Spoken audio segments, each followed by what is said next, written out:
88 में यहाँ आया था, सन 1988 में, लगभग अब तो उस बात को 32 वर्ष में। तो उससे पहले मुझे भी नहीं पता था ये जीवन असलियत में है क्या, खोज में था। तो उस खोज के दौरान अनेक और जगह भी गया, लेकिन यहां आके मुझे पता चला कि ये है असली जीवन। फिर मैं लगभग यहाँ रहा था 2-2.5 वर्ष, 90 के अंत तक या 91 के प्रारंभ में निकल गया। फिर उस समय यहाँ रामदेव जी रहते थे, उस समय रामदेव जी यहाँ छात्र थे। रामदेव जी आयु में मेरे से 5 साल छोटे हैं, और उस समय इस गुरुकुल में 32 विद्यार्थी थे कुल, 32 33 कोई आता रहता था, एक आधा चला जाता था, ऐसा चलता था। एक विद्यार्थी यहाँ उस समय थे नेपाल के, एक विद्यार्थी उस समय थे यहाँ मॉरिशस के, अन्य देशों से भी यहाँ विद्यार्थी आए। हमारे से पहले वाले बैच में यहाँ अमेरिका के विद्यार्थी भी थे, सूरीनाम से भी विद्यार्थी थे, और नेपाल और मॉरिशस के तो यहाँ आते रहते थे। तो मतलब कहने का ये है कि भाई यहाँ जो हमारे गुरुदेव थे उनका नाम था आचार्य बलदेव, उस समय वही पढ़ाते थे सबको। तो क्या गजब का व्यक्तित्व था उनका, देखने में नहीं, लेकिन जब उनके पास रुके, हमने उनका दिनचर्या देखी, उनकी बातें देखी, उनका व्यवहार देखा, वो देव थे, सचमुच देव थे। मतलब धरती पे यदि देव देखना चाहो तो उससे पहले मुझे ऐसा एहसास नहीं था कि आज भी इस धरती पे देव रहते होंगे, लेकिन जब आचार्य जी के जीवन को देखा तो मुझे यह एहसास हुआ कि हाँ, अभी देव बचे हुए। और उस दिनचर्या को यदि हम सब अपना ले तो हम भी क्या बन जाएंगे, देव बन जाएंगे। और सचमुच मनुष्य का जीवन सफल भी तभी होगा। भाई एक आदमी पहली कक्षा में पढ़ता है और वो पहली कक्षा में ही रहे, पास होके दूसरी तीसरी चौथी पांचवी में ना बढ़े, उसका जीवन कैसा होगा, सफल या असफल? तो असफल है। तो मनुष्य पैदा हुए और मनुष्य ही मर जाए, हम विचारना है आपको बात, तो फिर क्या फायदा हुआ, उन्नति कहां की हमने? पैदा हुए मनुष्य और हम देव बन के मरे। मतलब हम अपने जीवन को ऐसा बना देते, हमें लोग देव कहने लगे, ये तो देव है। जैसे आज आचार्य बलदेव जी को हम याद कर रहे हैं, मतलब फिर मेरा आचार्य जी का संपर्क रहा काफी, कुल मिला के मैं उन्हें धर्म का पिता मानता था। तो सचमुच ये वो परिपाटी है जो आदि सृष्टि से लेके और केवल सृष्टि को चलते हुए जितना समय हो उसमें से केवल 5000 साल निकाल दिए, पूरी सृष्टि में वही परिपाटी चलती रही। और जब तक ये परिपाटी चलती रही तो बड़ा जीवन आनंद से बीता, बहुत ज्यादा ये उठा पटक नहीं थी जैसी आज है। अच्छा, ये बीच की जगह खाली क्यों है? आप लोग अपने गद्दे को उठा के यही ले आओ, गद्दे को साथ ले आओ। अगर आपको नीचे बैठने से ठंडा लग रहा है तो, ये नीचे से ठंडा नहीं लग रहा आपको? अच्छा, हाँ, ठंडा लगे तो गद्दा ले आओ, क्योंकि निकट आओगे तो अच्छा लगेगा, दूर से तो फिर ऐसा लगता है थोड़ा। हाँ,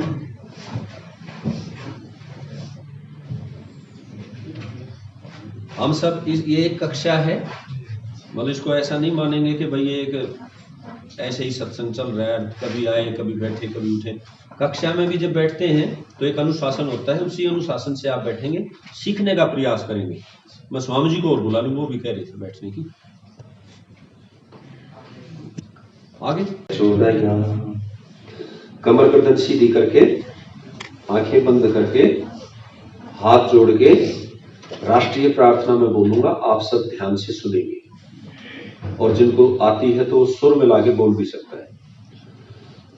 ओम आ ब्रह्मन् ब्राह्मणो ब्रह्मवर्चसी जायताम्, आराष्ट्रे राजन्यः सूरईशव्योतिव्याधि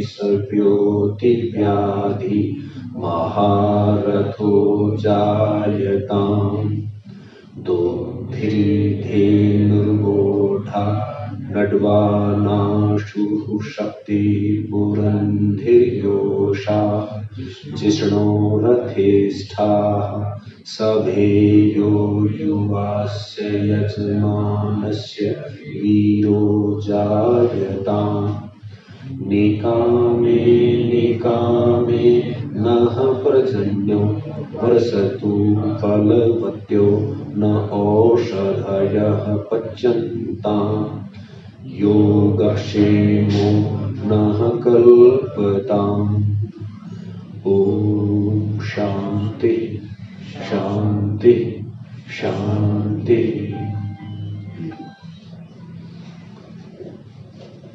नंबर 1 शुरू कर देंगे रिकॉर्डिंग वाला।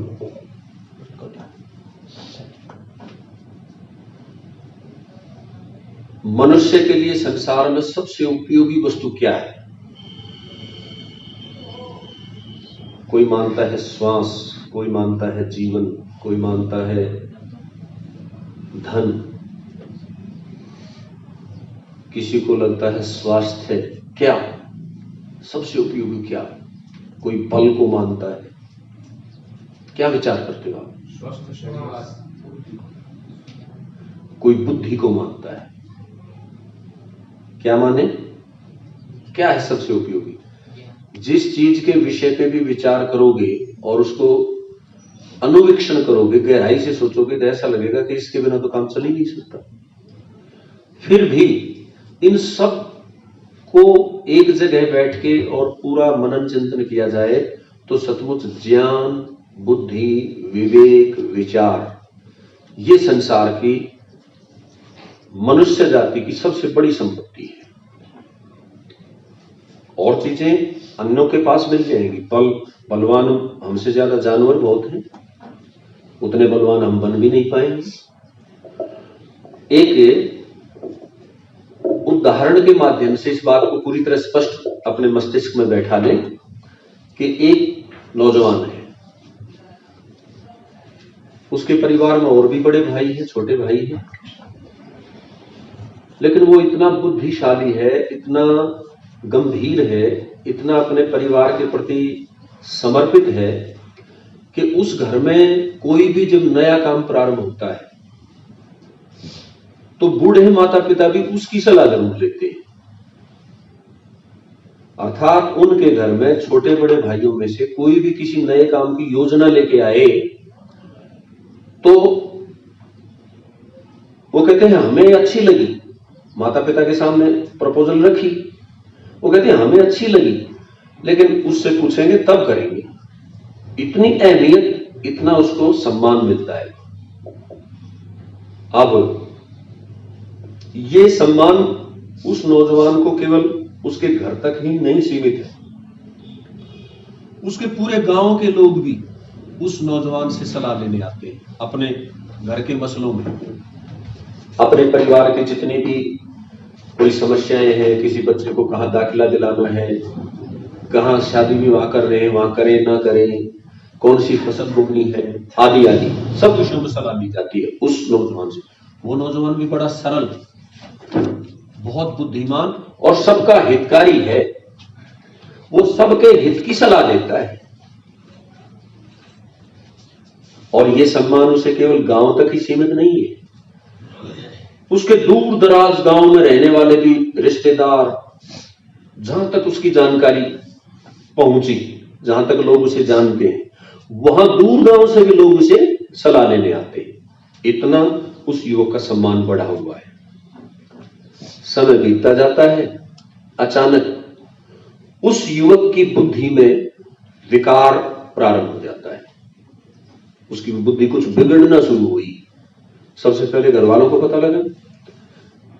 अब घर वाले चिंतित हो गए, डॉक्टर, वैद्य आदि को दिखाया गया, दवा दिलाई गई, लेकिन परिस्थितियां काबू में नहीं आ रही। परिस्थितियां और बढ़ गई, उसकी बुद्धि का विकार और बढ़ा। अब घर के लोग उससे सलाह लेंगे या नहीं लेंगे? और विकार बढ़ा और बाहर तक लोगों को पता लगा। अब जो लोग उस नौजवान से सलाह लेने आते थे, अब उसने सबका हित किया था, सबका उससे प्रेम बना हुआ था, अब लोग उसकी चिंता करके सलाह देने आते हैं कि फला वैद्य की दवाई दिलाओ, वहां बहुत बढ़िया डॉक्टर है, उससे दिखाओ। पहले उससे सलाह लेने आते थे, अब उसको सलाह देने आ रही है। ध्यान देना बात पे। उसकी सारी चीज वैसी की वैसी है, घर में धन धान्य की कमी नहीं है, उसके परिवार कुटुंब में वैसे के वैसे उसके बड़े छोटे भाई उससे प्यार करते हैं, माता पिता उससे प्यार करते हैं। उसका आउटलुक, ये शरीर को देखें तो ये भी यूं का यूं हट्टा कट्टा दिखाई देता है। केवल एक चीज बिगड़ गई है और परिस्थितियां इतनी भयंकर आगे बिगड़ती हैं कि उसकी मानसिकता इतनी विकृत हो जाती है, घर में ही उसको एक कमरे में बंद कर दिया जाता है। बुद्धि के विकार के कारण इतने उलट पुलट काम वो शुरू कर देता है। अब और परिस्थितियां बिगड़ती हैं तो उसे घर पे भी नहीं रख सकते, कहां भेज दिया जाता है ऐसे युवक को? पागलखाने में। और कोई चीज नहीं बदली, केवल एक चीज बदली है। क्या? बुद्धि, ज्ञान, विवेक, विचार। सब चीज यूं की यूं होते हुए भी अब वो युवक पहुंच गया पागलखाने। विचार करना है आपको। ऐसी ही परिस्थिति आज मेरे राष्ट्र की है। इन्हीं परिस्थितियों से आज मानव जाति गुजर रही है। हाँ, आंख बंद करेंगे तो आपको नींद आ जाएगी, आंख बंद नहीं करेंगे, ठीक है? और यदि नींद आए तो खड़े हो सकते हैं, साइड में होके खड़े हो जाओ, उससे नींद भाग जाएगी। और विषय में रुचि पैदा करो कि हमें इसे जानना है। हम जो ये कार्य कर रहे हैं, ठीक है? ध्यान दे, संसार में अनेक लोग हैं, सब रास्ता नहीं बनाया करते, सबके बलबूते की बात भी नहीं है नया रास्ता बनाना। क्यों जी? अनेक लोगों के मन में आता है कि मैं ऐसा करूं, लेकिन साधन नहीं है, सामर्थ्य नहीं है, उस प्रकार की विद्या नहीं है, तो वो फिर बात बनती नहीं है। आप लोग जो दूर दूर से यहां इकट्ठे हुए हैं, ब्रह्मचारी जी के मानसिकता से जो आप जुड़े हैं, इसका मतलब आपके भीतर बीज विराजमान है, आपके भीतर संभावनाएं हैं। और वो संभावनाएं 100%, ध्यान देना, वो संभावनाएं 100% संभव हो जाएंगी यदि आप ध्यान से हमारी बात सुनेंगे। तो यहां जिस भी कक्षा में आप बैठते हैं, सब कक्षाओं को ध्यान से सुनेंगे तो फिर वो संभावनाएं आप साक्षात करोगे, और आप साक्षात कर लोगे तो आप औरों को भी बता सकते हो। तो आपसे निवेदन है कि इसे महत्वपूर्ण मान के सुने, यूं मान के ना सुने कि ओहो अब तो कह दिया इन्होंने, यहां बैठना ही पड़ेगा। ऐसा नहीं होना चाहिए। एक व्यक्ति ऐसे बैठा, एक उपदेशक की सुनाई हुई बात बता रहा हूं, सामने बैठा था और वो आंख बंद हो गई उसकी, वो बार बार यूं। उपदेशक ने देख लिया, उपदेशक ने कहा भाई क्या कर रहे हो? बोले नहीं, सो नहीं रहा हूं, आपका उपदेश इतना मीठा लग रहा है कि मैं आंखें बंद करके सुन रहा हूं। स्वीकार नहीं किया उसने। अब उन्होंने कहा चलो भाई उपदेश मीठा है, आंखें बंद कर लिया आपने, लेकिन ये झटके क्यों लग रहे हैं, बार बार आगे पीछे क्यों हिल रहे हो? फिर भी स्वीकार नहीं किया। वो कहने लगा इतना मीठा उपदेश है कि गर्दन को हिला हिला के सुन रहा हूं। सुन रहा था या सो रहा था? असल में तो सो रहा था, लेकिन स्वीकार नहीं करना चाहता। तो सीधी बात है, मैं विश्वास इस बात पे बिल्कुल नहीं करूंगा। आंखें बंद है इसका मतलब आप सुन भी नहीं रहे हैं, और वो जल्दी नींद आ जाती है जब, हाँ यदि आप रुचिकर हैं वो भी पता चल जाएगा कि आंखें बंद करके सुन रहे हैं या सो रहे हैं। तो प्रयास करना है, बहुत आनंद नहीं लेना है। ठीक है ना? थोड़ा थोड़ा ले सकते हो, बहुत आनंद नहीं लेना है। तो जो युवक सबको सलाह देता था, सबके बिगड़ते हुए काम बना देता था, क्यों जी, बिगड़ी हुई परिस्थितियों को संभाल देता था, आज वो युवक स्वयं मुसीबत में है, उसका अपना जीवन बिगड़ गया है या ठीक ठाक है सब? बोलो, किसके कारण? क्या एक चीज गुम हुई? बुद्धि, ज्ञान, विवेक, विचार। केवल एक चीज के बिगड़ जाने से अब उसे कोई और भोजन कराता है, और कोई नहलाता है, और कोई कपड़े पहनाता है, उसके अपने काम भी कोई और, वो औरों पे आश्रित हो गया। अब बुद्धि के बिगड़ जाए, उसके बैंक बैलेंस में तो कोई न्यूनता नहीं आई, उसके परिवार में न्यूनता नहीं आई, उसके जो रिश्तेदार यारे प्यारे सब उससे उसी प्रकार प्रेम करते हैं, और उसके अपने घर में उसकी अहमियत उस रूप में कम नहीं, उसका शरीर देखे तो हट्टा कट्टा है। केवल एक चीज बिगड़ने से उसके जीवन का पूरा पासा पलट गया। ठीक ऐसा ही हाल हमारे भारत देश का। ध्यान देंगे, ये भारत देश भी पूरी दुनिया का मार्गदर्शन करता था, पूरी दुनिया को राह दिखाता था, पूरी दुनिया के बिगड़े हुए काम बनाता था। कोई भी मुसीबत संसार के इस पृथ्वी के किसी भी कोने पे आती थी तो वो भारत की ओर निहारते थे, भारत से सहायता मांगते थे, और भारत के ऋषि मुनि, भारत के विद्वान, भारत के राजा सहायता करते थे, उनकी मुसीबत को दूर कर देते थे। लेकिन अब हमारे पास वो बुद्धि, ज्ञान, विवेक, विचार नहीं बचा जिसके बलबूते हम अपने आप को भी संभाल पाए। क्यों जी, मेरी बात ठीक है या गलत है? और निहारने से पता चलता है, जो भी लोग आज देश के हालातों से परिचित हैं तो उन्हें पता है कि अब हालात वो नहीं है। किसान आंदोलन चल रहा है कई दिन से, क्यों जी, आप सबने सुना होगा। और क्या अगर आपने अवलोकन किया हो, क्या उस जो निर्णय लिए गए हैं उनमें कोई किसान विरोधी निर्णय है? क्यों जी, पढ़ा आपने वो स्वामीनाथन की रिपोर्ट का, पता है आपको क्या है? मैंने उसका कुछ अवलोकन किया है तो मुझे एक भी बिंदु ऐसा नजर नहीं आया कि जो किसान विरोधी हो, और सरकार उस पर बात करने को भी तैयार है। भाई कोई ऐसी बात आपको नजर आती है तो आओ चर्चा करेंगे। तो रास्ते रोक के बैठ जाना, देश को पूरी तरह ठप कर देना, ये अच्छा व्यवहार है या बैठ के बात करनी चाहिए? बात यदि आपको ऐसा कुछ लगता है कि भाई जो किसान के हित का नहीं, जिससे किसान को कोई नुकसान की संभावना है, तो ठीक बात है, बात होनी चाहिए, संवाद होना चाहिए। और संवाद करते समय ऊंचे दर्जे के बुद्धिमान लोग जो इस क्षेत्र के विद्वान हो उनको बैठाया जाए और वो इस बात पे निर्णय ले कि क्या ठीक है क्या गलत है। छोटा सा बच्चा है, बच्चे को बुखार हो गया और उस बुखार के समय वो आइसक्रीम की डिमांड करता है, ठंडी चीज की। उस समय उसको खाने में शीतल लगती है, अच्छी लगती है, वो लेना चाहता है, लेकिन क्या अच्छा डॉक्टर, अच्छा वैद्य उसे दे देगा क्या? उसको उसका बुखार से निमोनिया, निमोनिया से कुछ और बिगड़ते बिगड़ते उसकी जीवन पे भी संकट आ सकता है। इसीलिए उसके घर वाले, माता पिता, डॉक्टर जो उसके संरक्षक हैं, उसे संभालने वाले हैं, वो ऐसी चीज उसे नहीं लेने देते। राष्ट्र में राजा का यही स्थान है। राजा पूरे राष्ट्र का संरक्षक है, पूरे राष्ट्र को संभालने वाला है। हां, राजा में इतनी योग्यता होनी चाहिए, कम से कम मानसिक रूप से उसकी इतनी बुद्धि तो जुड़नी चाहिए कि वो इस देश के प्रत्येक नागरिक के हित का ध्यान रखे।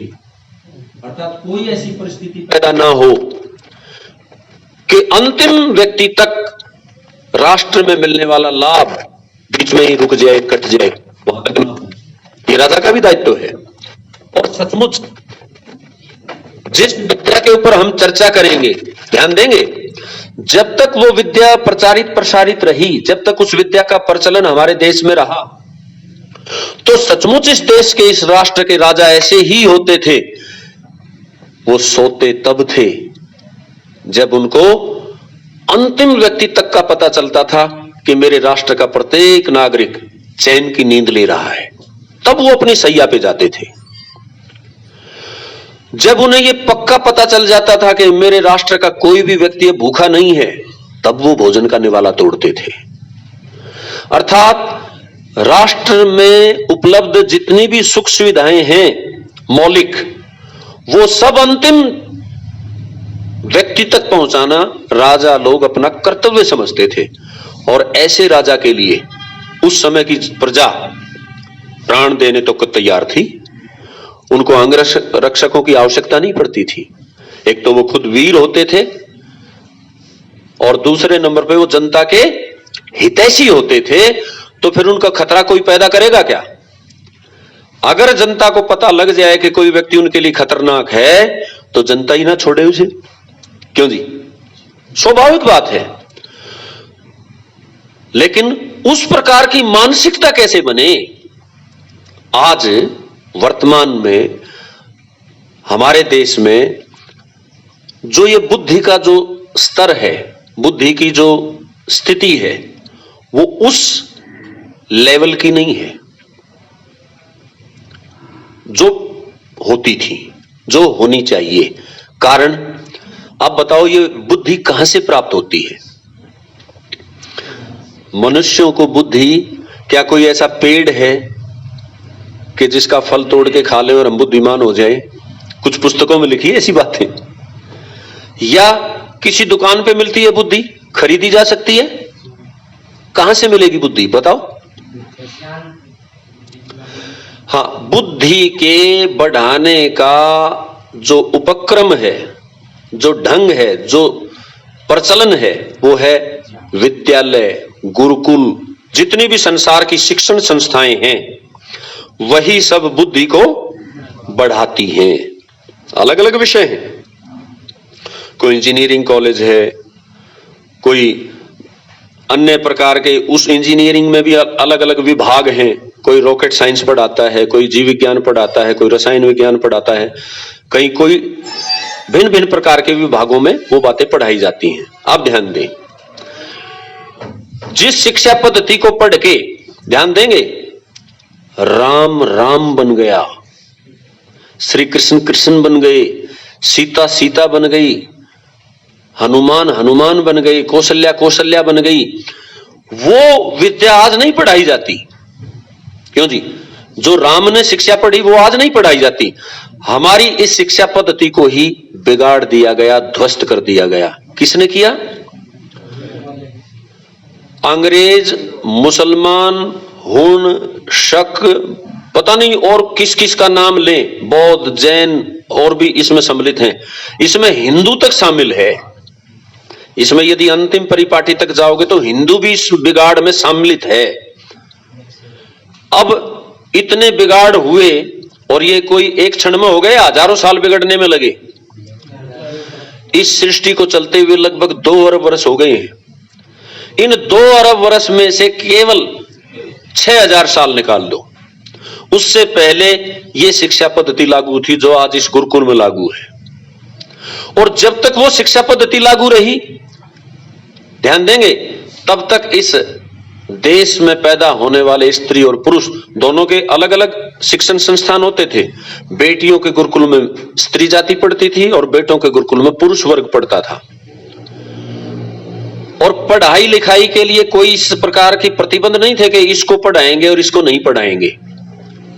ये जैसे आज अनेक प्रकार की ऐसी विडंबनाएं आ गई कि भाई केवल ब्राह्मण ही वेद पढ़ेगा।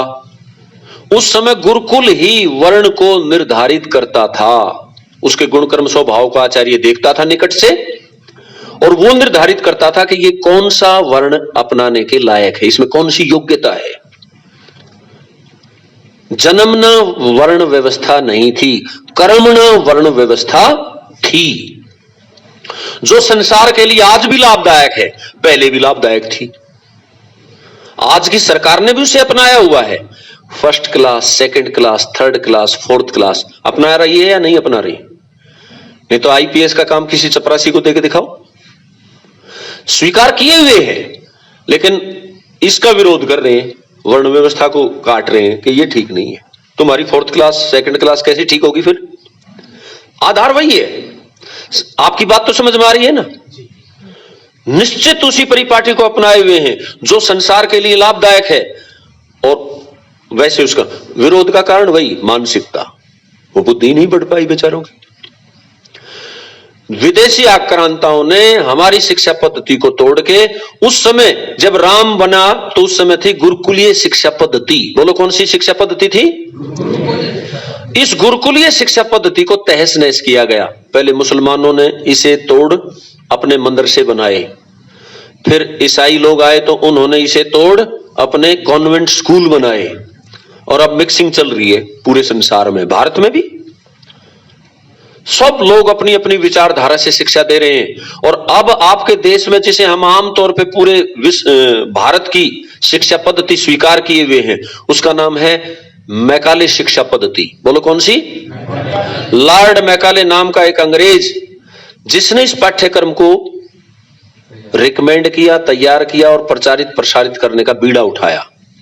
ध्यान देंगे, लॉर्ड मैकाले एक अंग्रेज था और उसने इस पूरे भारत का सर्वेक्षण किया था अंग्रेज संसद के आदेश पे।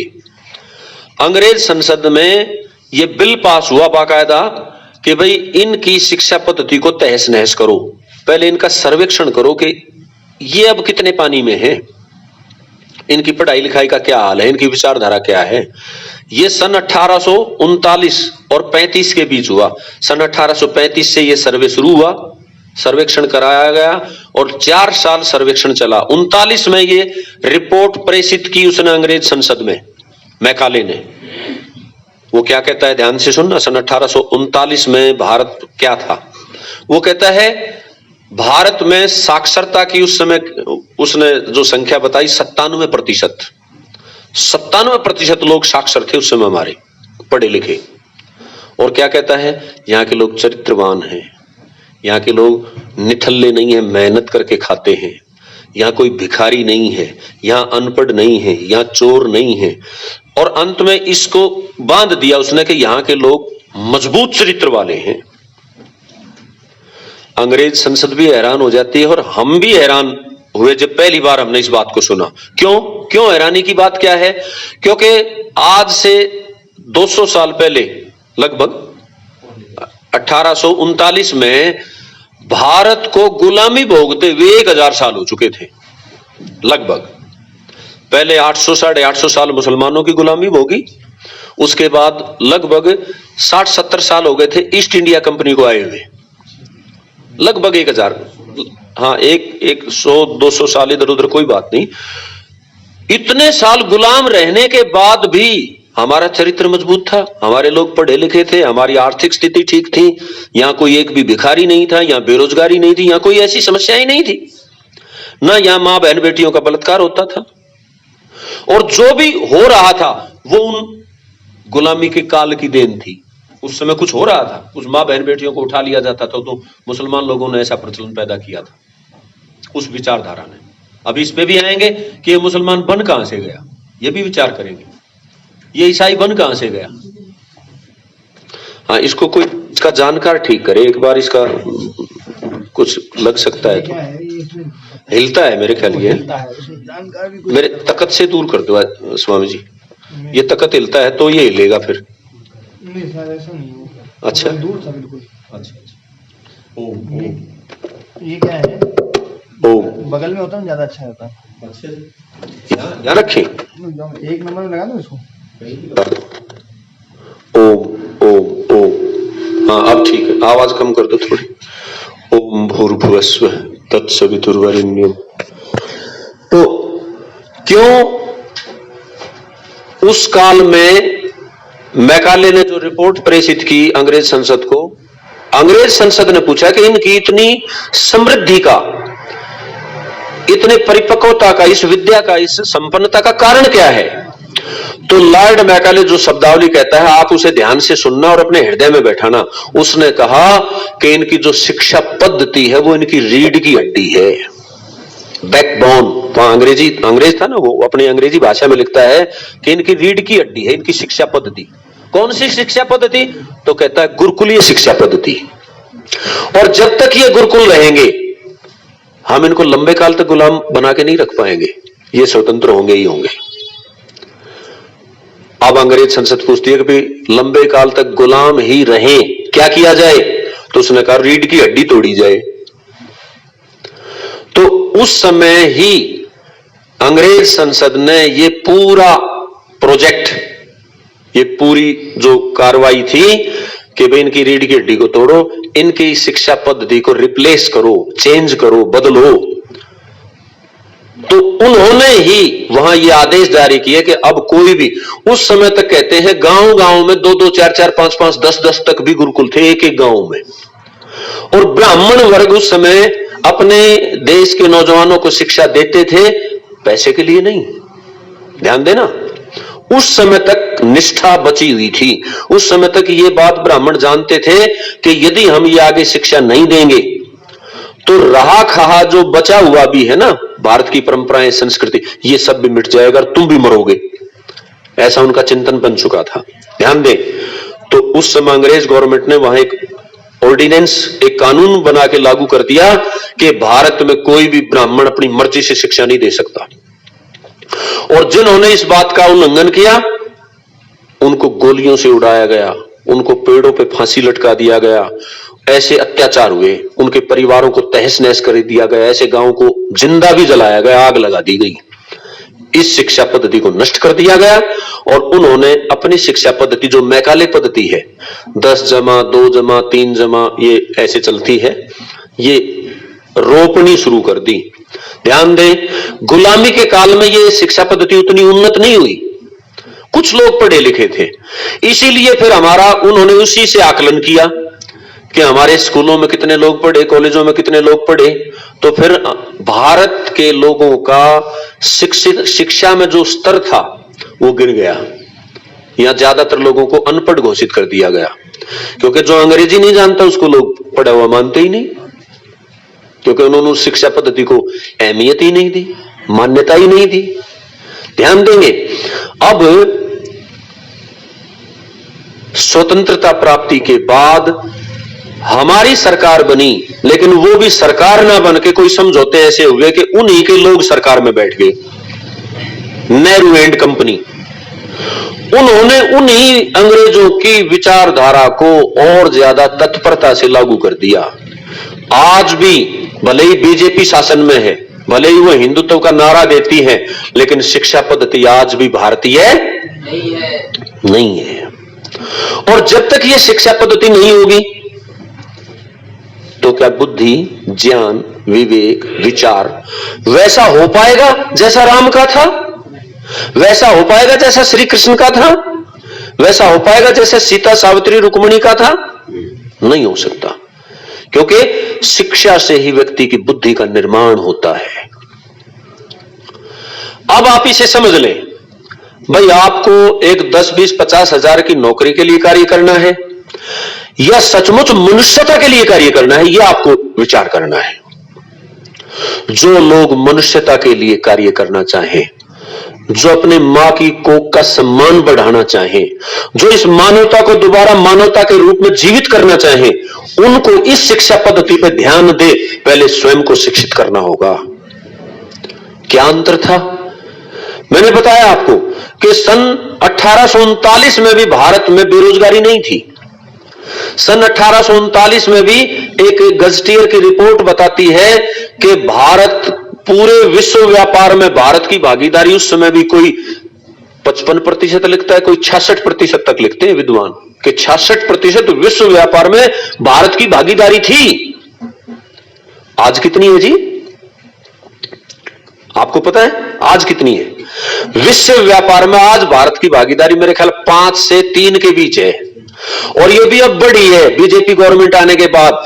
मोदी के आने से पहले ये थी 0.5%, 0.5% पे थी। समझिए कितना भयंकर हमें लूट लिया गया, कितना भयंकर हमें दबाया जा रहा है, और फिर भी हम इस बात को सरकारें प्रचारित करती हैं। जो भी सरकार में होता है कि हमने बड़ी उन्नति करा दी, देश उन्नति कर रहा है, और उन्नति हो रही थी या पतन हो रहा था?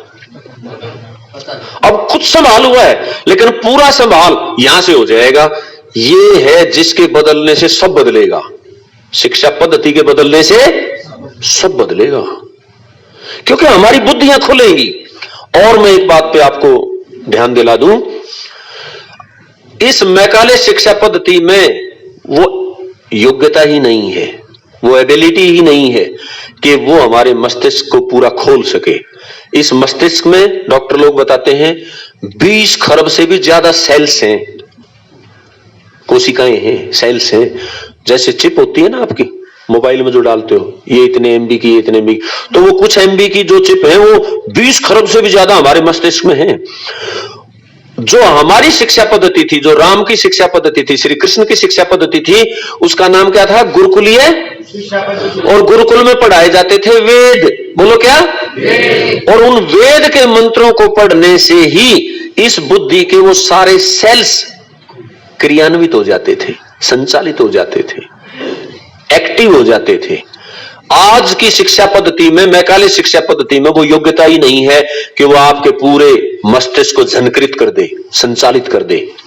इसीलिए अंग्रेजी शिक्षा पद्धति के बड़े बड़े विद्वानों ने अब उसको वो सुधारने का प्रयास कर रहे हैं वैसे, लेकिन बीच में ये बात खूब लंबे काल तक स्थिर थी, ये बात कि मनुष्य तो अपने मस्तिष्क का 3% प्रयोग कर पा रहा है। सुनी आपने भी होगी, आप तक ये पहुंची होगी बात। अब वो इसे मरम्मत करने का काम कर रहे हैं। कुछ विद्वान अब कह रहे हैं नहीं जी वो नहीं है, ये ठीक नहीं है। यही है, अब भी यही है, इसे कोई नकार नहीं सकता। उन्होंने ये घोषणा की थी कि अभी एक साइंटिस्ट का देहांत हो गया 1.5-2 साल पहले, स्टीफन हॉकिंस नाम था शायद उसका। वो भी पाश्चात्य जगत का ही एक साइंटिस्ट था। यूं पंगु था, यूं लकवा मार रखा था, उसके जो थॉट्स हैं वो उस पे आते थे स्क्रीन पे, कंप्यूटर से उसको अटैच कर रखा था और उसकी बात को ये कहते थे ये संसार का सबसे बड़ा साइंटिस्ट है। उसके मस्तिष्क ने भी 7% काम किया, ऐसा मैकाले पद्धति के विद्वानों द्वारा बात आई थी। और इससे पहले इस जगत का एक सबसे बड़ा साइंटिस्ट जो कहलाया आज तक का, उसका नाम था एल्बर्ट आइंस्टीन। उसने अपनी बुद्धि का 13% प्रयोग किया। ये बात पश्चिम जगत से आई थी। अब उसे वो सुधार रहे हैं, मैं बता रहा हूं ना। अब वो अपनी बेइज्जती को बचाने के लिए करे, ऐसा नहीं था, लेकिन ऐसा ही है। सुकरात तो बहुत बड़ा दार्शनिक था ना उनका, क्यों जी? प्लूटो, सुकरात, ऐसे बहुत बड़े बड़े, कोई एक फ्राइड था, ये लेनिन थे, ऐसे ये बहुत थे, कोई माओ था, ये बहुत अपने आप को इन जैसा विद्वान दार्शनिक कोई मानता ही नहीं। लेकिन मैं ये मानता हूं कि इनके अंदर भी मनुष्यता नहीं थी, मनुष्यता के पूरे फार्मूले नहीं जानते थे। अगर मनुष्यता के ये सारे सिद्धांत जानते तो ये सब जीवन जीते। फिर यूरोप में सेक्स फ्री थोड़ी होता, फिर अपनी बहनों से विवाह थोड़ी करते मुसलमान लोग, क्यों जी? यदि सभ्यता या जानकारी उनके पास होती तो ये जो संस्कृति का अंग बन गया जो हमारी दूर देश विवाह, क्यों बना? ये साइंटिफिक बात है, ये विज्ञान सम्मत बात है कि एक खेत में यदि वही फसल लगातार बार बार रोपते रहोगे, बोते रहोगे वही बीज, तो एक अवसर आएगा कि वो बीज अंकुरित होना बंद हो जाएगा। क्यों होगा बंद? क्योंकि जो पदार्थ उसे चाहिए, जो कंटेंट्स उसे चाहिए, जो स्थिति उसे चाहिए, जो साल्ट उसे चाहिए, वो उसमें पूरी तरह समाप्त हो जाते हैं, तो बीज अंकुरित भी नहीं हो। यही है दूरदेश विवाह का फार्मूला कि इस खेत में अब फसल दूसरी बोई, अगली बार तीसरी, अगली बार चौथी, अगली बार पांचवी, तो उसमें भरपूर मात्रा में जो कार्बोहाइड्रेट, फास्फोरस आदि आदि जो तत्व उन खेती के लिए चाहिए वो बनते रहे। इसको फसल चक्र के नाम से जानते हैं और ये चलता था पहले, लेकिन इनके पास वो फार्मूला ही नहीं। कृषि में तो शायद अनुसंधान कर रहे हैं, वहां तो ये मान चुके हैं, लेकिन मनुष्य जो सबसे बड़ी खेती है इस दुनिया की, भाई जिसके लिए ये सारी दुनिया बना रखी है परमात्मा ने, वहां वो सिद्धांत भूले हुए। तो फिर बुद्धि, उनका मस्तिष्क काम कर रहा है या नहीं कर रहा है? विचार लो आप। किसी को भी उत्तर दे सकते हो आप, किसी भी बड़े से बड़े साइंटिस्ट को कह सकते हो कि तुमने कहां शुरू किया और कहां भूले हुए हो। असली जगह भूल गए, नकली जगह याद है तुम्हें, और वहां भी कहां पहुंचे हैं अभी, वहां भी वो काम कहां कर पाए हैं। मित्रों, सचमुच ये पूरी भूमि हमारा राष्ट्र है और इस पूरी भूमि को राष्ट्र मान के हमें चिंतन मनन करना है। इस धरती पे जो वर्तमान में 7.5 अरब लोग मनुष्य जाति रहती है, उस सब का विचार करना है। और इसके अलावा जितने भी प्राणी जगत है, क्योंकि ये प्रधान प्राणी है मनुष्य इस सृष्टि का, क्यों जी? या इससे भी ऊंचा कोई है? मनुष्य पहले सुधरे तो ये अन्य प्राणी जगत का भी फिर परवाह करेगा, उसको भी संभाल लेगा। अभी तो अपने को ही नहीं संभाल पा रहा है। तो एक ही फार्मूला, एक ही बात उभर के आती है कि यदि हर मनुष्य को पूरा बनना है तो हमें कौन सी शिक्षा पद्धति से पढ़ना पड़ेगा? गुरुकुलीय शिक्षा पद्धति से पढ़ना पड़ेगा, तो हमारी बुद्धि का पूरा विकास होगा। और जो संसार में विकृतियां नजर आ रही हैं, जो भी फूट नजर आ रही है, जो भी विसंगतियां हैं, जिससे पूरा संसार त्राहिमाम त्राहिमाम कर रहा है, सब दुखी है, इसमें भी कोई संदेह नहीं। मैंने आपसे इसलिए प्रारंभ में पूछा, आपने स्वीकार किया, हाँ जी लगभग उलट पुलट है सब मामला। तो इसे ठीक करने के लिए किसी को राह नजर नहीं आ रही है, क्योंकि उनके पास वो है ही नहीं। वो तो इन गुरुकुलों के पास है, इन गुरुकुलों के पास वो सिद्धांत है, वेद की जानकारी इन्हें है। और जिसने भी इस प्रयोग को किया, मतलब मैंने लगभग सैकड़ों लोगों की ऑटोबायोग्राफियां पढ़ी, जिसने भी इस प्रयोग को किया, इस मैकाले शिक्षा पद्धति में उन्हें कुछ नहीं मिला। मैं स्वयं अपने आप भी बीए तक स्कूल कॉलेज में पढ़ा, मुझे कुछ नहीं मिला स्वामी जी। जो वहां पढ़ा वो मेरे जीवन में कुछ काम नहीं आया भाई, छोड़ के गिनती पहाड़े के 1 2 3 4 गिनती सीखी, वो तो काम आ गई, और वो तो एक सामान्य चीज है, चलते चलते सीख ले, बहुत थोड़ा मामला है वो तो। लेकिन और जो मोटे मोटे ग्रंथ पढ़े, कुछ काम जीवन में नहीं आया। और अब इस लाइन में मुझे लगभग 35 वर्ष होने को है। इसकी एक भी चीज ऐसी नहीं जिसे छोड़ सके हम, और छोड़ देंगे तो हम मनुष्य नहीं है।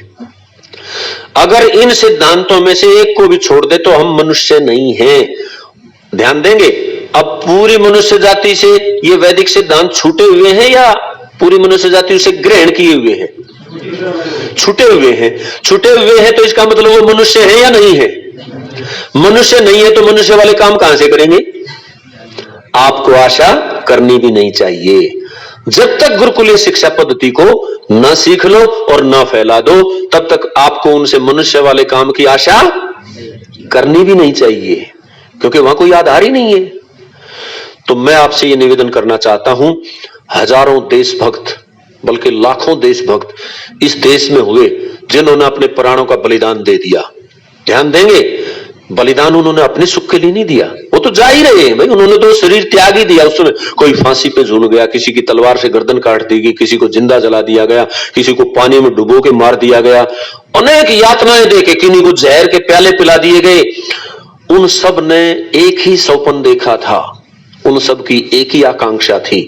कहीं ना कहीं उनको ये भनक लग गई थी जो आज आपको लगी है, कि वो वेद की परिपाटी है जिससे हम पूरी मनुष्यता को मनुष्यता का पाठ पढ़ा सकते हैं। वो भनक आपको भी लगी, इसलिए आप यहां आए हो। उनको लगी थी, उन्होंने अपना जीवन बलिदान कर दिया इसी उद्देश्य को लेके कि फिर से मेरे देश में ओम की ध्वजा लहराएगी, फिर से मेरे देश में गुरुकुलीय शिक्षा पद्धति का बोलबाला होगा, और फिर से मेरे देश में राम, हनुमान, कृष्ण, अशोपति, रघु, दिलीप, सीता, सावित्री, रुक्मणी, कौशल्या, मंदालसा जैसी माताएं पैदा होंगी, गौतम, कणाद जैसे ऋषि पैदा होंगे। उसी उद्देश्य को लेकर उन्होंने बलिदान दिया था। मेरा ऐसा विचार है कि जो ये आप लोग बैठे हैं ना मेरे सामने, ये भटकती आत्माएं हैं उन्हीं देशभक्तों की। आप लोगों को अभी भी वो तलाश है, क्योंकि वो काम पूरा थोड़े हुआ है। क्यों जी? आज भी भारत में रोज बलात्कार हो रहे हैं, आज भी भारत में गौ माता कट रही है, आज भी इस धरती पे रोज अन्याय अत्याचार हो रहे हैं, और ये होंगे जब तक गुरुकुलीय शिक्षा पद्धति स्थापित ना हो जाए और पूरी मनुष्य जाति को इसका पाठ ना पढ़ाया जाए, तब तक ये मनुष्य उन्नति नहीं कर सकता, इसकी बुद्धि विकसित नहीं होगी, ये मनुष्य नहीं बन सकता। और जब मनुष्य नहीं बन सकता तो आगे की तो बात सारी खत्म। फिर इससे मनुष्य वाली आशा कैसे कर सकते हैं? कुछ समझ में आ रहा है या नहीं आ रहा है? तो क्या हमें वेद का पाठ पढ़ना ही चाहिए? क्या हमें इस शिक्षा पद्धति के बारे में जानना ही चाहिए? आप जानने को तैयार हैं तो जितनी मेरी जानकारी है मैं आपको जनाने का प्रयास करूंगा। कुछ मूलभूत विषय, ऐसे मूलभूत विषय जिनके बिना ये काम पूरी तरह बिगड़ा हुआ है, क्योंकि उनके व्यवस्थित होने पर ही हम आगे इस विभाग में आगे बढ़ सकते हैं, इस गुरुकुलीय शिक्षा पद्धति को स्थापित कर सकते हैं। पहले अपने अंदर आधान करें और फिर इस दुनिया में आधान करने का लक्ष्य बना ले, संकल्प ले ले कि मेरे जीवन का लक्ष्य यही है और मेरे जीवन में कुछ नहीं करना मुझे। भौगोलिक स्वतंत्रता तो मिल गई आपके देश को, क्यों जी? भौगोलिक आजादी तो मिली हुई है, अब कौन सी आजादी बची है? मानसिक वैचारिक आजादी नहीं है। और ये भी विचार करके देख लो, कौन सी घातक होती है, शरीर वाली या मस्तिष्क वाली गुलामी? ये ज्यादा घातक होती है। एक विद्वान ने बड़ा बढ़िया उदाहरण दे रखा है कि जब ये महावत लोग, हाथी को पकड़ने वाले लोग जो पकड़ते हैं ना, हाथी को, छोटे से बच्चे को पकड़ते हैं और उसको पकड़ते हैं, मोटी लोहे की बेल से मजबूत कंक्रीट के खंभे से बांध देते हैं। उस छोटे बच्चे में ना तो बेल को तोड़ने की ताकत है और ना कंक्रीट के खंभे को, इतना मजबूत है वो। और छोटा बच्चा उसे बार बार यूं खींच के अपने को स्वतंत्र कराना चाहता है। अब बार बार खींचने से वो जो लोहे की बेल है वो बार बार उसको घर्षण होकर रगड़ लगती है और उसका पैर लहूलुहान हो जाता है। अब लहूलुहान होने पर, घाव बनने पर बार बार जब वो झटका देता है तो उसके पैर में दर्द होता है। अब धीरे धीरे उसका वो प्रयास दर्द के कारण छोड़ देता है, अब वो अपने पैर को नहीं झड़क रहा। जब वो प्रयास पूरी तरह बंद कर देता है, अब महावत उसके मोटे लोहे की बेल से नहीं बांधता, फिर उसका इलाज भी कर देता है। हाथी बड़ा हो रहा है, वो बच्चा था, अब वो 5 वर्ष का, 10 वर्ष का नौजवान हाथी हो गया है। ध्यान देना इस बात पे। अब नौजवान हाथी होने के बाद अब उसे वो लोहे की बेल से बांधता है या एक सामान्य रस्सी से? सामान्य रस्सी से बांध रहा है, सामान्य खूंटे से बांध रहा है, जो जिससे गाय, कुत्ता, बिल्ली, बकरी बन जाती है, उसी से बांध रहा है। विचार करके बताना, क्या अब वो जवान हाथी अपने को छुड़ाने का प्रयास करता है रहता है या उस सामान्य रस्सी से ही बंधा रहता है? अब वो अपने आप को छुड़ाने का प्रयास, ये कौन सी गुलामी है? ये मानसिक गुलामी का बड़ा गजब का उदाहरण है। मेरी समझ में आया इसलिए मैंने आपके सामने रखा। आप भी विचार करके देखना, इस मनुष्य जाति को उसी प्रकार इतने दिन कष्ट झेलते हो गए हैं, इतने दिन इसको दर्द में बिताने पड़े हैं कि अब वर्तमान में आपको भी नींद इसलिए आ रही है। जो भी इस कक्षा में बैठ के जो असावधानता है, ये उसी काल की, उस गुलामी की परत पे परत, परत पे परत, परत पे परत जमी हुई है संस्कारों की। थोड़ा सा आपको कष्ट झेलना पड़ेगा, थोड़ा सा आपको सचेत ज्यादा होना पड़ेगा, थोड़ा सा पुरुषार्थ ज्यादा करना पड़ेगा, तो निश्चित इस मानसिक गुलामी से हम निजात पा सकते हैं, इस मानसिक गुलामी की जंजीरों को तोड़ सकते हैं। और तोड़ने का फार्मूला आपको आज शाम तक पता चल जाएगा, कुछ बचेगा तो कल सुबह भी देख लेंगे। मतलब संक्षेप में जो एक पाठ्यक्रम है उसका आपको पता चल जाएगा। निश्चित फिर करना न करना ये आपकी जिम्मेदारी है। और यहां केवल आपका जीवन दांव पे नहीं लगा है, ये और निवेदन कर दूं मैं विशेष रूप से, किसका जीवन दांव पे लगा है? पूरी पृथ्वी के प्राणी मात्र का। ध्यान देना इस बात पे, इसको समझोगे तो समझ में आ जाएगी। भाई मनुष्य जाति का तो लगा ही हुआ है, 7.5 अरब लोगों का तो लगा ही हुआ है, लेकिन उसके बाद भी अन्य प्राणियों को संभालने वाला कौन है? ये मनुष्य। और यही मनुष्य नहीं बन पाया तो उसे कौन संभालेगा? हम खुद ही संभले हुए नहीं है। आचार्य जी कहते थे बार बार ये शब्दावली कि नंगा नहाएगा क्या और उसके पास कुछ है ही नहीं। आचार्य बलदेव जी बहुत बोलते थे इस बात को। तो हम पहले संभले फिर औरों को बोल तो दो। हाँ, जब आपकी बारी आए तो बोला करो, इससे नींद वींद उड़ जाएगी और वो बात अच्छी समझ में आएगी। तो बिल्कुल गूंगे नहीं रहना है, ठीक है? तो सचमुच आगे शुरू किया जाए। एक तो कक्षा का अनुशासन बनाए रखना है, बिना पूछे कोई नहीं जाए, और जब कक्षा हो तो आप अपने कमरे में ना हो, यहीं उपस्थित हो। हाँ, इसमें बीच बीच में विराम देते रहेंगे, आपकी बुद्धि अच्छी चले वहीं तक चलेंगे, उसके बाद विराम दे देंगे, ठीक है? एक प्रश्न उभरता है कि आर्य कौन? आर्य इक्विवेलेंट देव। आर्य बराबर है, 2 ही प्रजातियां संसार में हैं, या तो आर्य या अनार्य, या तो देव या दस्यु, बस 2 ही विभाग है मनुष्य जाति में। जो अच्छे कार्य करते हैं, जो अपना सुख त्याग देते हैं दूसरों के लिए, वो क्या है? आर्य है। और जो दूसरों को दुख देते हैं अपने सुख के लिए, वो क्या है? इतना सा फार्मूला है। मतलब हम अपने जीवन में यही धारण करें कि हमें अपने सुख के लिए दूसरों को दुख, अपने सुख के लिए प्रयास करो, कोई बात नहीं है। लेकिन यदि आपको लगे कि आपके उस क्रिया से दूसरों को दुख हो रहा है, दूसरों का नुकसान हो रहा है, दूसरे कष्ट पा रहे हैं, तो आपको अपनी बात रोक देनी चाहिए, कुछ और रास्ता ढूंढो, और मिल जाएगा आपको सुख का रास्ता। दूसरे को कष्ट दे, ये पश्चिमी सोच वैसे यही है कि जब तक दूसरों को दुख ना दोगे तुम्हें सुख मिलेगा ही नहीं, किसी की जेब से पैसा निकलेगा नहीं तो तुम्हारी जेब में आएगा ही नहीं। ये पश्चिमी सोच ऐसी है। व्यापार में भी वो यही मानते हैं जी। शीघ्रता से वापस आएंगे। लेकिन भारतीय सोच क्या है? भारतीय सोच कहती है आपका भी लाभ और मेरा भी लाभ, दोनों पार्टियों का लाभ होना चाहिए। सचमुच लाभ होता है। इसको अंग्रेजी की एक कहावत ने कहा भी है, विन विन सिचुएशन, दोनों हाथों में लड्डू, हमारी भाषा में कहते हैं। क्यों जी? दोनों हाथों में लड्डू रहने चाहिए नहीं। सचमुच ये जो भारतीय परंपरा है, सचमुच यहां जो आपको कक्षा में बताया जाएगा, ये विन विन सिचुएशन वाली बातों पे चर्चा करेंगे हम। किसी का भी नुकसान नहीं। इसको मैं कहता हूं नो रिस्क गेम, मतलब गारंटी से लाभ ही लाभ। जिस काम में भी हाथ दोगे सफलता ही सफलता, ऐसी विद्या है ये। फिर तो ग्रहण करनी ही चाहिए। बोलो। तो आर्य कौन? क्या जन्म से आर्य? विचार करो। देखो, कुछ लोग ऐसा कहते हैं आजकल कि भाई हिंदू के घर में तो हिंदू जन्म लेता है, मुसलमान के घर में मुसलमान जन्म लेता है, ईसाई के घर में ईसाई जन्म लेता है। लेकिन मैं इस बात से सहमत नहीं हूं, क्योंकि उनको उस घर में रह के वो वातावरण मिलता है, वो शिक्षाएं मिलती हैं। मैं तो ये कहना चाहता हूं, ध्यान देना, ये बात कई जगह काम आएगी, कि मनुष्य के बालक को तो बोलना भी सिखाना पड़ता है। क ख ग बोलो, सिखाना पड़ता है या अपने आप आ जाता है? सिखाना पड़ेगा जी। तो ये जो पैदा होता है, विद्या को दो भागों में बांटा गया।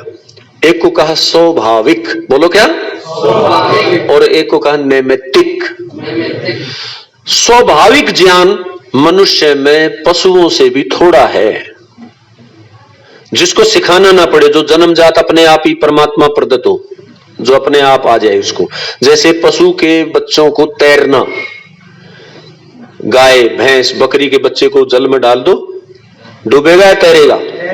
तैर के बाहर निकल जाएगा। ऐसी अनेक घटनाएं हुई कि बच्चे को जल में ही जन्म दे दिया, भैंस ने, गाय ने, किसी ने, और वो तैर के बाहर निकल गया। लेकिन मनुष्य बालक छोटा नहीं, ध्यान देंगे, एक बालक अब 20 वर्ष का युवा हो गया है, लेकिन 20 वर्ष के युवा को भी यदि तैरना ना सिखाया जाए, क्या उसको अपने आप आएगा तैरना? गहरे जल में चला गया तो डूब जाएगा। इसका मतलब यहां एक पश्चिमी विज्ञान के बड़े साइंटिस्ट डार्विन ने कहा ना, आवश्यकता आविष्कार की, वो भी गलत है। हाँ, आवश्यकता आविष्कार की जननी होती तो जब गहरे जल में गए और हमें तैरना नहीं आता था, हमें तैरना आ जाना चाहिए, क्योंकि उस समय तैरने की जरूरत है या नहीं है? अब जान ही चली जाएगी। जब हमारे प्राण पखेरु ही उड़ जाएंगे तो वो आविष्कार कब होगा भाई? और वो आविष्कार होगा भी तो हमारे किस काम आएगा? अचानक किसी को तैरना नहीं आता, सीखना पड़ेगा। ये आवश्यकता है, इसको आवश्यकता आविष्कार की, हाँ, आवश्यकता आविष्कार की जननी हम 50-50 मान सकते हैं, आधा आधा। कुछ हद तक हम पहले से कोई योजना बनाएं कि भाई ये चीज हमें जीवन में जरूरत पड़ेगी, और उनकी पहले से विद्या ग्रहण करें, ये ठीक है, तो हम उसे सीखें, ये ठीक है। लेकिन एंड टाइम को एक आवश्यकता पड़ी और तुरंत वो आविष्कार हो जाएगा, ऐसा कभी नहीं। तो इसका मतलब मनुष्य को जो भी बनाना है उस सारे का जिम्मेदार ये गुरुकुल रूपी, मतलब फैक्ट्री के यहीं से, इन्वेंशन ग्रह के यहीं से, जो भी आप इसे मान लो, लेकिन यहां से बनना शुरू होगा। भाई मुसलमानों को पक्के मुसलमान बनाने के लिए मदरसों में पढ़ाया जाता है, तब वो मुसलमान बनते हैं वैसे इकट्ठा। ईसाइयों को ईसाइयों के विद्यालयों में उनकी विचारधारा के अनुकूल पढ़ाया जाता है, ऐसा ही है ना जी। तो यदि आप मनुष्य को देव बनाना चाहते हो, आर्य बनाना चाहते हो, तो उसकी फैक्ट्री, उसका कारखाना ये गुरुकुल है, इसमें बनना शुरू होगा। इसके अलावा ऐसा हो सकता है, और ध्यान दें इसमें भी तीनों से योग करें, माता, पिता और आचार्य, तीनों सहायता करें, क्योंकि प्रथम आचार्य तो माता ही है, मां को ही प्रथम गुरु माना गया ना, द्वितीय गुरु पिता है, और तीसरे नंबर पे आचार्य का नंबर आता है, फिर उसे गुरुकुल में सौंप दिया जाता है। उस प्रकार की वहां व्यवस्थाएं हैं। घर पे माता पिता को अनेक अन्य कार्यों में भी समय लगाना पड़ता है, जिससे वो उसके ऊपर पूरा ध्यान नहीं दे पाते। तो ये एक वर्ग अलग बना दिया गया जो मनुष्य को मनुष्य बनाने का है, उसे आचार्य वर्ग कहते हैं, और उन्हीं के लिए ये कुल बनाए गए। ये भी एक कुल है, गुरु कुल, गुरु के कुल में वो सारी बातें हम सीख सकते हैं कि जो हमें आगे आने वाले जीवन में हमारी सफलता का कारण बनेगी। तो इसका मतलब आर्य जन्म से, कर्म से, और वो सीखना पड़ेगा आपको गुरुकुल जैसी संस्थाओं में बैठ के। और ये गुरुकुल अच्छा चल रहा है, इस प्रकार के और भी संस्थाएं चलाई जाएं जितना हो सके। जैसे उस समय किसी ने ये आंकड़ा दे रखा है, जो सन 1839 में जो सर्वे हुआ ना, उस समय भारत देश में 7.5 लाख से भी ज्यादा गुरुकुल थे, 7.5 लाख से भी ज्यादा। मतलब कुछ की गिनती हो पाई, कुछ की नहीं हो पाई। और फिर वो इस आंकड़े को इसलिए भी कम दे रहे होंगे शायद, मेरी बुद्धि से, कि उनको इसे फ्लॉप करना था कि भाई ये तो चल ही नहीं रही है, तो ना के बराबर है, इसको तो इतने ही थे बस। तो मैं ऐसा मानता हूं 7-7.5 लाख का आंकड़ा तो उन्होंने दिया है, हो सकता है इससे 4 गुना गुरुकुल हो भारत में, हो सकता है। मेरी बुद्धि ये कहती है कि इससे 4 गुना होंगे, तब उन्होंने इतने बताए। अब गुरुकुलीय शिक्षा पद्धति की विशेषता क्या थी, ध्यान दें। सबसे पहले गुरुकुलीय शिक्षा पद्धति में 2 चीजें पढ़ाई जाती थी, जो यदि आज की मैकाले शिक्षा पद्धति में भी पढ़ानी शुरू कर दी जाए तो बुद्धि का विकास प्रारंभ हो जाएगा, मनुष्यता आनी शुरू हो जाएगी। मैं ऐसा मानता हूं 80% जो विघटन है, 80% जो संसार में रगड़े झगड़े हैं, वो केवल इस पाठ्यक्रम से दूर हो जाएंगे, जो आज आपको मैं 4-5 घंटे 6 घंटे में जो बातें आपसे भागीदार करूंगा। उनमें सबसे पहला विषय है ईश्वर, आत्मा और परमात्मा। यह विषय भी यदि पाठ्यक्रम का विषय बना दिया जाए, बच्चों को पढ़ा दिया जाए स्कूल कॉलेज में, जिनका जैसा स्तर है उस आधार पर उसे पाठ्यक्रम दे दिया जाए, तो भी संसार की 80% समस्याओं का निदान हो जाएगा। आप इसका प्रयोग करके देख सकते हैं, लेकिन इस विषय को आपको समझना बहुत गंभीरता से, क्योंकि यही नींव है। बोलो क्या है? नींव है। नींव मजबूत है तो ऊपर भवन बनाने की कोई दिमाग में यही नहीं आ गया कि कहीं डावाडोल हो जाए, गिर जाए। और यदि नींव कमजोर है और ऊपर आप खूब सीमेंट लोहा लगा दें, तो भरोसा क्यों करोगे ऐसे भवन पे? आज वही तो हो रहा है। नींव भरी नहीं जाती, क्योंकि आत्मा परमात्मा विषय का तो कोई स्थान ही नहीं है उनके पास। आज की मैकाले शिक्षा पद्धति में आत्मा परमात्मा विषय को कोई स्थान, आप लोग भी पढ़े हैं, कभी किसी अध्यापक ने कोई ऐसी पुस्तक हमारे पाठ्यक्रम में लागू है जिसमें आत्मा परमात्मा पढ़ाया जाता हो? है ही नहीं। तो हमारी तो नींव ही, मनुष्य जाति की नींव ही उखड़ी हुई है, और मनुष्य जाति की नींव ही उखड़ गई तो मानव का भवन कहां बनेगा? मानवता हम जिसे कहते हैं, मानवता तो उस भवन का नाम है जो उस मनुष्य की नींव, जिसमें आत्मा परमात्मा सिखाए जाते हो। तो ईश्वर संसार में, अब समझना है इस बात को, ऐसा विषय है जिसे ना पढ़ाया जाए तो मनुष्यता शुरू ही नहीं होगी। मनुष्य का प्रारंभ यहां से होता है। जब वो एक व्यक्ति किसी के घर गया